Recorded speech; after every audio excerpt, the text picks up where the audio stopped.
décision est en frappé parce que cette commission-là a travaillé que sur 5 jours. Les 5 jours, ils allaient 3 jours, le personnel va convoqué dans le contrôle.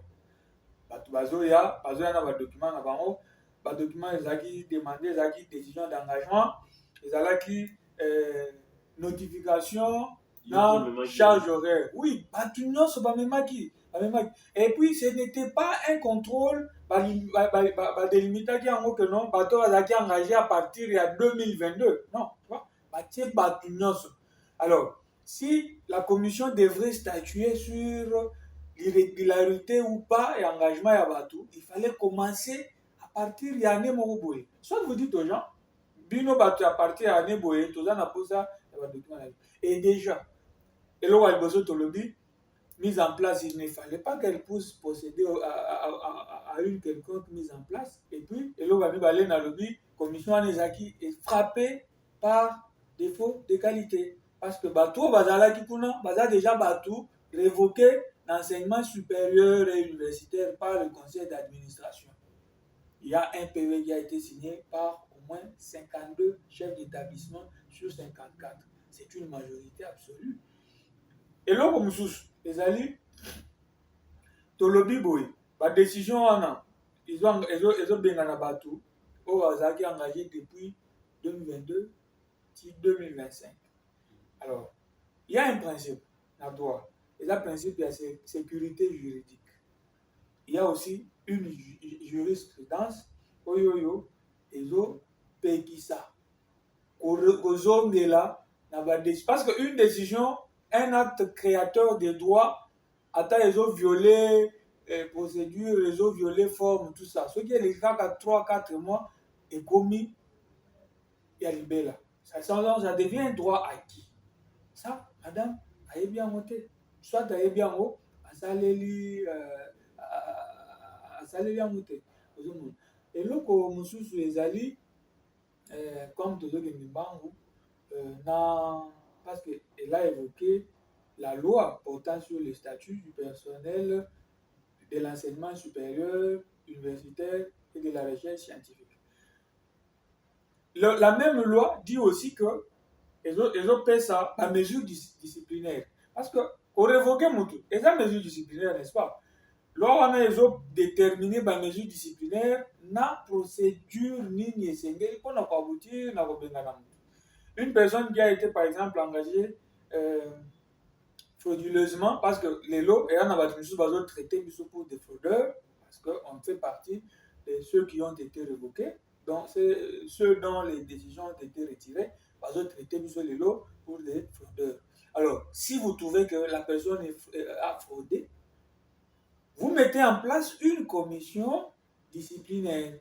Et cette commission, il y a contrôle physique, parce que il y a délai limité et puis pouvoir limité.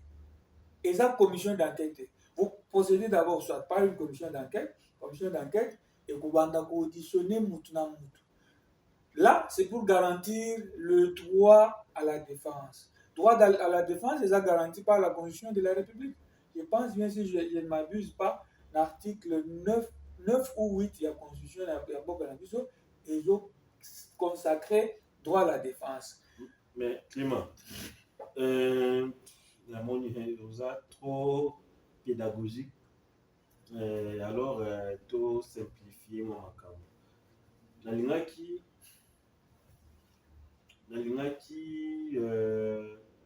Na ba démarche na bino.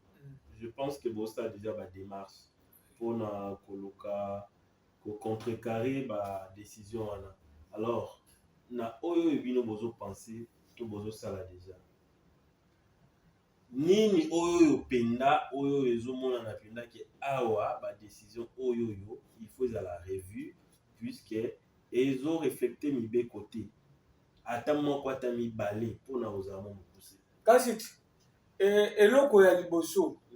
Exactement que décision est à la revue, retirer et annuler. Parce que les autres violés, Madame la rectrice, parce que tout le banal est scientifique, hein, à lobby, arrêté ancien ministre à enseignement supérieur, Moïse Bonzangi, et pendant interdire engagement ya baassistant oyo baza na DAT to master parce que biso toza bato ya système padem tant tozozonga eza système ya kala ouais. avant LMD voilà soki tozongi sikoyo na mobeko la loi oyo ya biso ya enseignement supérieur et universitaire condition epesi mpo moto azala assistant ezali avoir un diplôme de deuxième cycle point trait et déjà mpona kozonga loi eza na primauté liboso ya baarrêté badécision.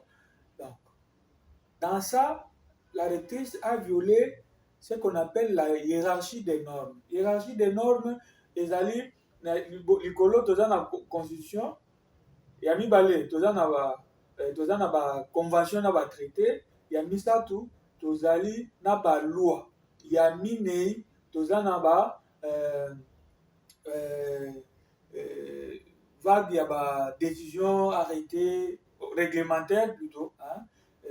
Ya mitano na bosani mais l'essentiel ya wana. Alors na hiérarchie ya norme wana ozomona que loi oyo ezoporte sur le personnel de l'enseignement supérieur universitaire eza likolo ya arrêté. Cet arrêté là normalement ceux qui Moïno Nzangi azaki prudent il devrait solliciter juste la révision et la loi portant sur le statut du personnel il y a enseignement supérieur à ça qui a monté il y a signé arrêté mélangeant maintenant ozomona que master c'est le deuxième cycle il y a LMD azo mélanger na troisième cycle il y a pas d'em DEA mais pourtant moto azo tanga DEA na moto pas d'em moto ya master bazo dépenser ndenge moko te il y a pas le même la même organisation à bas niveau.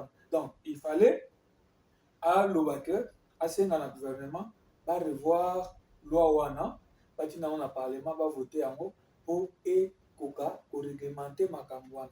Mais la loi nous protège nous qui avons le diplôme et la licence il y a système padem pour tous à éligible na assistant. Alors devant cette loi là arrêté na ye eza eloko te ndenge bakino balobaka eloko te. C'est sur cette loi là que madame la rectrice a s'est basée pour na kotia biso libanda soi-disant engagement na biso respecter arrêté ya ministre c'était au moment où on comprend que na niveau ya hiérarchie des normes arrêté eza na se ya bibeko pour faire simple c'est qui par exemple ko kozonga moi sima ko respecter procédure ndenge ba motivation na ye atie wana par exemple ceux qui correspondre na ba formation ezopesa na mintu na lisi kuna ya système LMD esengi soki kosala boye kozongisa boye mpona koya koluka siko kozala a conformité na oyo ezosengama wana na par rapport ya démarche eza bozo ya koluka kosala ndeko Josaphat en fait nautaki koloba nano awa oyo eza badema tozopesa ti po soki tozongi kaka na principe ya sécurité juridique on ne parle plus. On ne va pas d'aller de gauche à droite, non, tozonga, total boy, parce que Moutouaza déjà n'a droit acquis. Il a acquis déjà des droits. Il faut justice et sécuriser. C'est comme ça qu'il y a ces principes-là. Donc, Azan a droit n'a acquis. Il y a aussi un autre principe qui dit que la faute administrative profite à l'usager. Usager ezali tingai na kei esika moko boye soit na mairie na kei na sengi soit le mariage civil bango ba exige nga makambo esengeli te tobalani to signer acte de mariage bandimi yango après une année ou 2 ans on vient vous dire non votre mariage est illégal parce que ba document boye bopesaki te yo pe le rôle jurisprudence actuellement bazo démolir la construction anarchique nyonso bato wana basomba epai kaka ya bakonzi baoyo babandaki kodirige bacommune etc.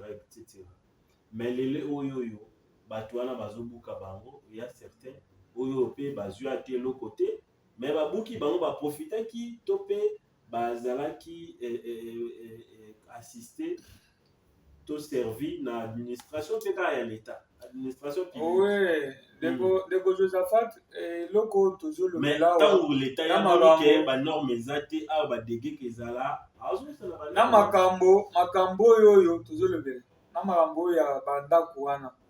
Si on doit préparer une émission pour tolobela yango mpe ekozala bien, mais awa si c'est des droits acquis et que document au baza nango ça a été attribué par les services attitrés, ces gens-là sont dans leurs droits.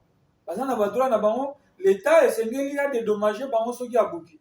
Alors si c'est un endroit, un domaine par exemple il y a l'État. Tozo exemple, aujourd'hui neti concession ya Onatra na niveau ya limité na 7e rue. Cette concession là est à Onatra. Les gens viennent, ils construisent, la sombi, ce qui est pas un acte. Tant qu'il n'y a pas un document à Onatra ou les autres que soit l'État qui par terrain en lotissement, c'est un problème. Donc ça c'est une autre paire de manches. Les Gambo biso toujours le belezali, mon conjoint a zo bengana biso, yende muto engagé biso.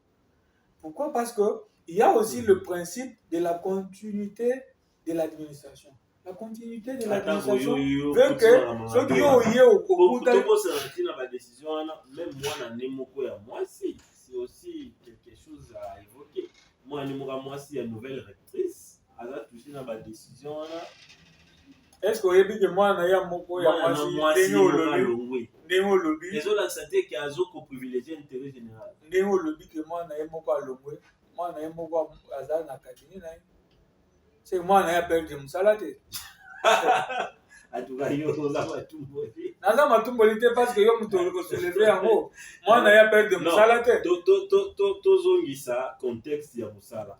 Il y a université. Ouais. Qui assistana à perdre yango le rôle. À perdre yango te parce que il y a une décision où il nommé na cabinet wana bazo bengaye assistante Songolo Pakala. Je ne veux pas citer son nom pour la protéger. Et Sengeli, toyeba que makambo nyonso, ils appellent la dimension humanitaire. Bomoto, il y a que olongoli bato musala, bazangi musala, olongoli lipa na mesa na bango. Ça doit être, mais ça doit être connu. Ce qui est pour remettre de l'ordre. Bon, j'étais en train de dire, muto azolongola biso nde muto engagé biso. Ordre il faut que tu ailles en haut. Est-ce que muto akendaki atiki désordre preuve année à Bolongwane, a déjà l'université avec au moins 5 facultés, avec 17 départements. Par contre, on voyait, le but que non, photozonga, en faculté, mi balai, en tronc commun, ainsi de suite. Une université normale, au monde, ils ont 2 facultés. Et ils ont bien la faculté, mais on passe que tout le monde en vérité. Ils ont la faculté, mais le reste, ils ont des structures, il y a des filières urbaines, et c'est donc, des ordres. Réforme va continuer à comme je disais, c'est le principe de la continuité du service administratif. Tant aux oeufs en administration, tu vas assumer et le passif et l'actif. Désordre. Ceux qui ont dit que désordre des alaki, vous mettez une commission en place, commission d'enquête, une commission qui aura un délai un peu long. On a kundola makambu nyoso avoir un peu ya ce bâtiment moko ya bien ya musala. Et là musala au sali na 5 jours et au bota mamabe. Yango c'est l'arbitraire en fait ma mtozo le belaïsa arbitraire. C'est un règlement de compte parce que ça paraît que c'est un règlement de compte. Pour ceux qui aux autres là en bien aux autres là chronologie ça ressemble plus à un règlement de compte qu'à autre chose, hein? Parce que ceux qui est alaki au moins mutan azoya azo gasala magamumbangu asa magambangu ozo welela nini banda kolandela makambo malem il voyait des choses oyo bandaki peut-être kozela kaka occasion pour entamer la réforme. Voilà. Zwaneti Jean-Pierre Liao tant a commis ministre de la fonction publique. Oui, puis tant est vieux pour aller dans le nettoyage affiché, il y a pas d'argent. Ils ont dit tant. Ça a pris un peu de temps pour nous aller dans le nettoyage affiché. Il y a bateau à 5 ministères, 4 ministères ou même 10 ministères où ils ont matriculé à salaire. Ça demande du temps. Parce que je sais que le professeur doit dire la zone Tamaï. Moussala on est patience. Au tiers commission Maroboé que entendre les gens sur des PV pour n'envoyer au côté qui Moussala Ndengeni. Parce que bazo soupçonner votre monsieur pas pesa imbongo. Et bazo soupçonner votre monsieur que Bakota qui passe baza combattant UDPS. Augustin Kabouya Moutatinda qui bango et pas professeur Kambaï, tout ça c'est des suspicions. Il faut entendre des gens sur des PV, yo dossier na oezawa parce que ba dossier no oezawa. Bato baza na ba dossier ti.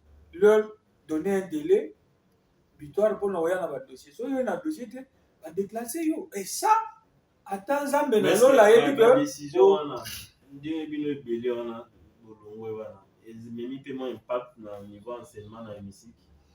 Bon, c'est une vérité. Hein. Tout le temps, on a facile, hein? Ça, on doit se le dire. À niveau assez haut, au Yébi, combien les dettes, Oyo et Bandaï, avec tous les professeurs dans CO, L1, L2. Il y avait que 3 ou 4 têtes où Bandaï assistait au professeur. C'est épuisant. Hein? Imaginez ce que dans la classe Moko, il y a tout exemple, dans la classe Moko, il y a CO, il y a L, il y a Master 1. Par exemple, il y a 20 séminaires ou 25 séminaires, 25 cours.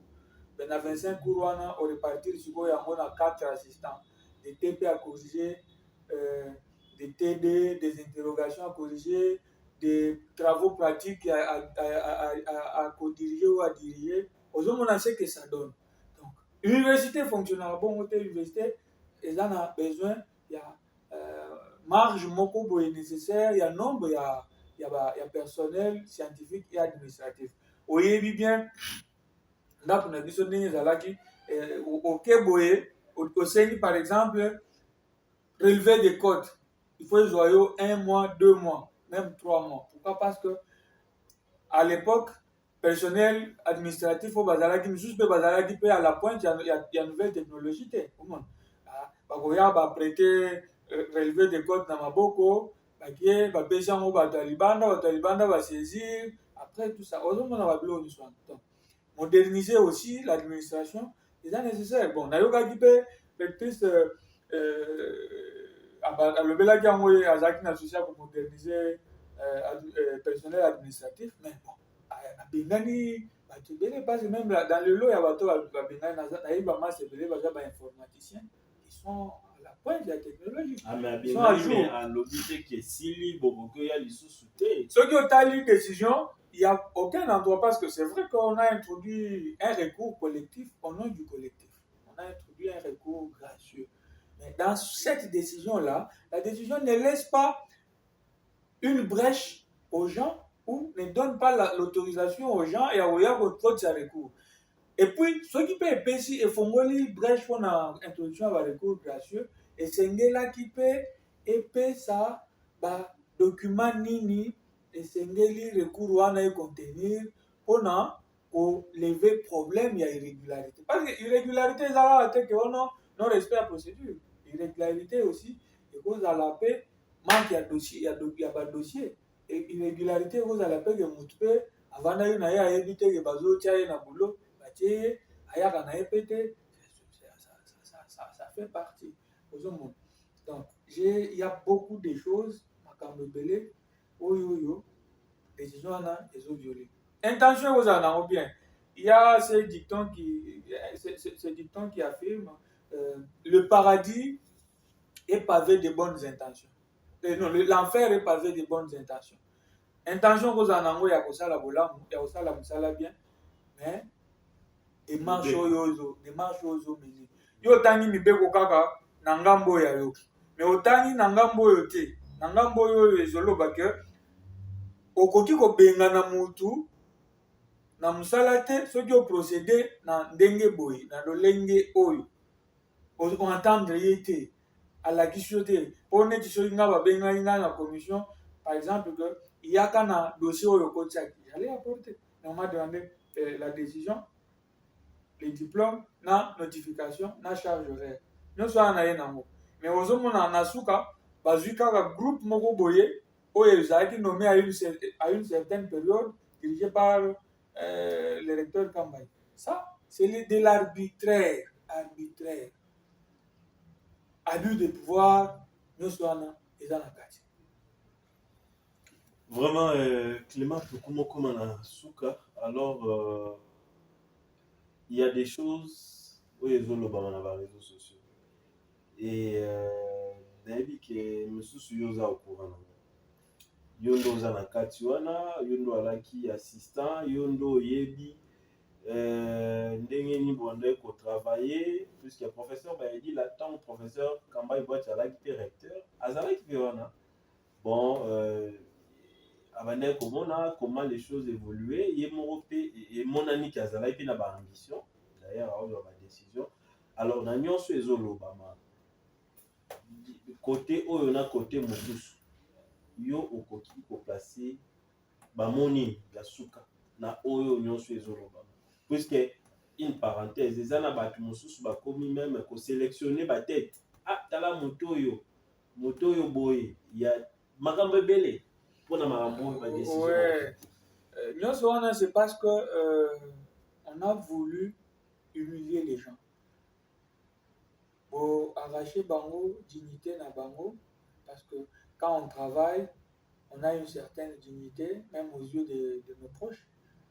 Tu peux ramener du pain sur la table dans la maison, mais balongolo dignité wana ba exposé au lisusu la monaki ndenge babanda yo lo bato mususu kutu bazoloba ono Kambaye engagé ki bande bonne baluba tala kutu boye eloko wana pe eloko nakoloba ezali mibeko ezali malamu ata soki badécision nyonso wana eviolaki mibeko kote sikoyo ya bomoto yo otali olobi mibeko boyeboye ezopesa biso prétexte ya kosala makambo oyo est-ce que otali mibeko oyo misusu oyo ezoprotege bato wana ezobatela bango otali te intention ya mabe ya konuire eza na mosala oyo commission ya madame Baetila esalaki toyokaki kutu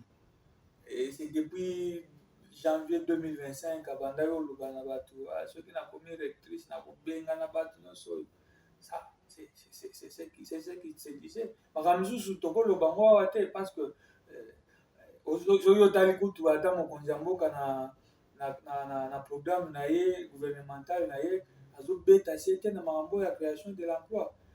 Madame Abengani a au moins 240. Non, on n'a pas de personnel. On n'a pas de problème personnel.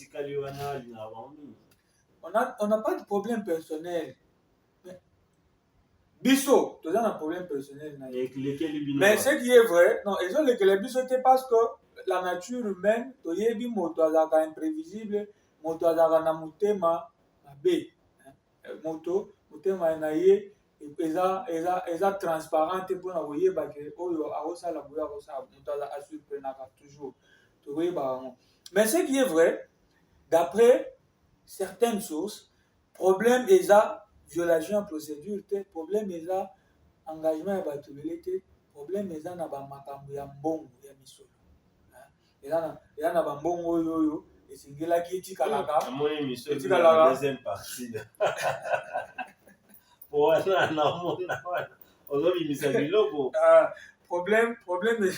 problème eza ndenge ya mbongo etikalaka biso tozalaki nous on est considéré comme si nous étions des bouches de trop des bouches de trop comme on le dit que l'émission esengeli ezala na deuxième partie tokosala la deuxième partie napesa yo mwa bamatière misusu ozomona on ne peut pas tokosilisa mungwa nyonso na likelele te ozomona. C'est un peu est-ce ça. Est-ce que vous avez passionné dans Moussala? Moussala kotangisa eza mosala na ngati comme ça non, parce que avant il facile kotanga na ifasik nazalaka enseignant à l'école primaire. Je suis un enseignant, je suis né dans une famille d'enseignants. Koko na biso aboti maman et papa azali molakisi. Bandeko ni nyonso ya basi mibale bazali balakisi. Donc c'est quelque chose, on sent que on a reçu ça comme ça. Je suis à Mobongo. Donc biso kotangisa ezalaka nanu likambo ya mbongo te, eza likambo ya rêve, et surtout que tant aux à l'université, au fur et à mesure, aux évoluer, l'ambition est au là, l'ambition est au ya, l'appétit vient en mangeant. Alors, en ce moment, il y a quelqu'un qui s'est décidé, il y a beaucoup de rêve dans l'ambition. Est-ce que vous pensez à Zonga qui assiste à assistant? Est-ce que ça va qu'on en béton, ça va être 2 ans? Vous avez 2 ans, 2024, 2020, une année. 2 ans. 2 ans, ils ont gagné juin. Ils ont gagné juin. 2 ans, ils ont gagné juin. Mais tu salis. Tu salis. Mosala. Si le recours na bino wana nyonso simbi bozongi, on continue sans problème. Oui, oui, donc continuer parce que c'est une carrière transitoire. Oyo komema biso na carrière académique biso nyonso toujours rêvé. C'est là et aider biso na par recherche na biso to kosala pona makambo doctorat. C'est en fait ça. Moi bamike wana oyo ekotaka c'est eko permettre moi ba misusu, c'est vrai que couvrir ba besoin nyonso ya recherche na niveau doctoral te, mais ça quand même quelque chose ndenge bakino balobaka mabe zéro ozomona. Donc ndenge eza wana eza na mutu moko te abaya mosala ya assistant parmi bato oyo oso, parce que je connais des amis oyo toza na bango na collectif oyo baza passionné ya mosala koleka kutu na ngai, très passionné. Bato wana lelo ils se sentent punis, ils se sentent privés de leur rêve, de leur passion. Yo pesi raison ya mobeko, opesi raison, papa ya raison pesi. C'est vrai que biso na niveau à texte, toza un avantage belé, toza na ba argument na biso za solide. Mais ceux qui tozoni na dimension ya bomoto, moto yo privé, tant alekaka liboso à kota na auditoire, il se sent chez lui, il se sent dans son assiette en fait, ne baloba. Mais otie libanda pour na ba raison moko boye inavoué, hein. Eza na misusu lelo tozo apprendre que baza hospitalisé, misusu bazo traverser ba moment mabe difficile par rapport à ba souci ya ba makambo nyonso. La vie va continuer. Merci Clément. En tout cas, courage. Est-ce que nous avons placé moi à Souka? Nous sommes avec maman Souka. Bon, à toi, sur Abisso, et les cas, minutes belé. Tena koloba minute. Et là, on a l'ingaï kaka loba ezali ko mobiliser bato nyonso oyo toza na bango. Ouais, bato nyonso toza na bango na décision wana bandeko nyonso.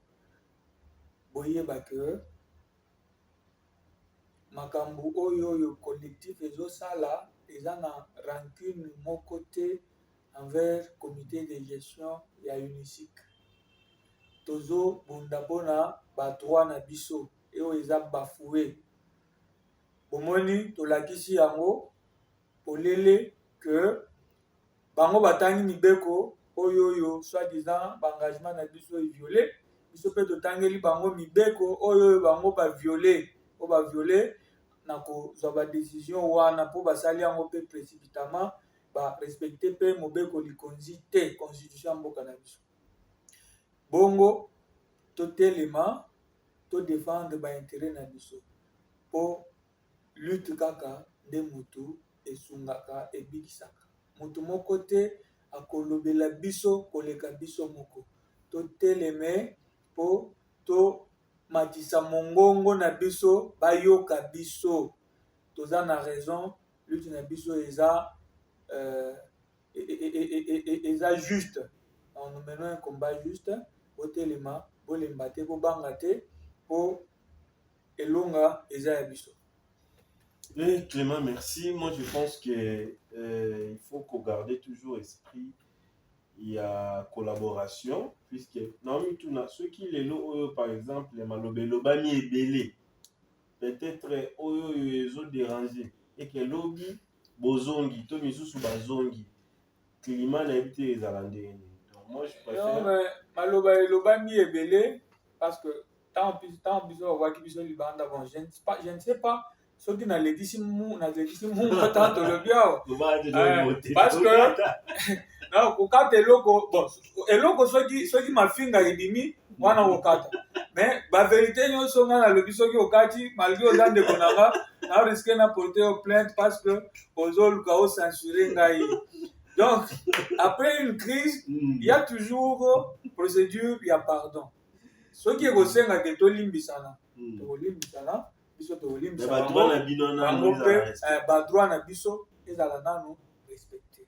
Parce que, belé, bazo risqué, babimisa bango na bandaku, misusu, bazo bela, misusu bazo frôler ba crise pour na kaka ba makambo. Donc, ce qui est pour l'équipe. Mais pour la soki tant bazongisa bazongisi ba opena ba mérité musubi ba tiki bonga libande zabi ba. Non, ils n'ont plus. Onyo super wana boki wana pe nyonso wana be ozaka bonté hein. Nana boy na ngate. Mais na moment oyo batu nyonso esengeli bazonga nanu. Batu nyonso esengeli bazonga. Après soki bolingi kolandela ka au cas par cas. Musala ya contrôle ya wana tikasi batu nyonso wana balekaki na contrôle. Pourquoi tous ces gens-là, na batuno so ya UNICEF baleki na contrôle, bato baza na dossier mabeka ya 2022-2025. Est-ce que tu vas en normal? Ya normalité. Yango wana esika biso tozo belela injustice yango wana. Eza injustice, eza arbitraire, eza abus de pouvoir. C'est madame la rectrice abomisa et sengeli ministre abomisa bakonzi ya mboka nyonso bazolanda biso ba comprendre que eza déjà antécédent moko ya mabe oyo kokota que mokonzi nyonso ntango akobanda koya alongolaka bato na mosala nayebi biso principe ya sécurité juridique. Déjà seulement avec ce principe là on plaide, on gagne le dossier. C'est tout. Merci merci na balandi nyonso ya les rendez-vous lelo toyambaki Clément Mwala bamoko ba assistant oyo baza touché la décision ya nouvelle rectrice ya UNICEF ex Fasiki azwaki ya retirer un nombre ya 237 nominations. Ils ont quatre wana même ba professeur mosusu baza victime ya ba décision wana ba assistant belé na kati et Clément za parmi aza du nombre. Alors Nancy Bolandi bo tika la branche pour la rubrique na bino ya bon numéro.